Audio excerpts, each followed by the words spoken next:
Hello everyone, as you can see this is one of the previous year question which has been repeated several times in your previous year paper, and this is going to be very important for your upcoming examinations as well.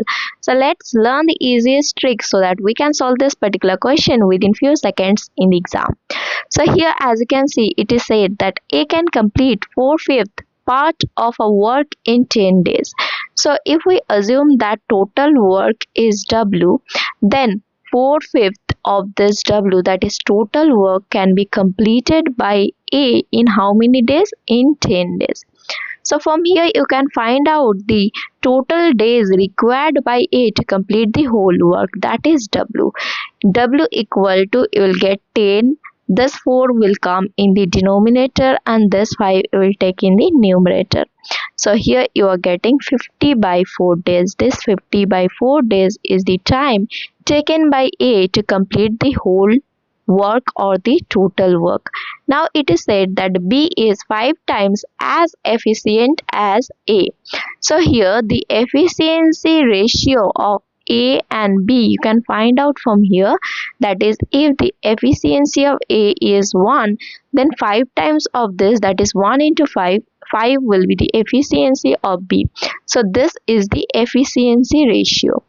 As here the total work is same and you are asked to find out how many days will B alone complete the same work. So as the total work is same and we know work equal to time into efficiency, and as this particular work is fixed or same, so you can say that time is inversely proportional to efficiency. So this is the efficiency ratio. From here you can find out the time ratio, that will be inverse, that is 5 will come here and 1 will go there. So here the time ratio is 5:1, whereas the actual time taken by A is 50 by 4.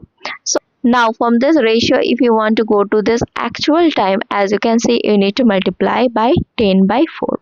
So here also you need to multiply by 10 by 4, that is 5 by 2 or 2.5. So you are getting 2.5 days, that is the time taken by B to complete the same work. So option number 1 will be your correct answer. So my dear students, if you find the content of this video helpful, do like, subscribe and share this video with your friends, and to get notification of newly uploaded important contents of our channel, you need to click on the bell icon. See you in the next class with new important content. Till then, keep practicing, keep improving.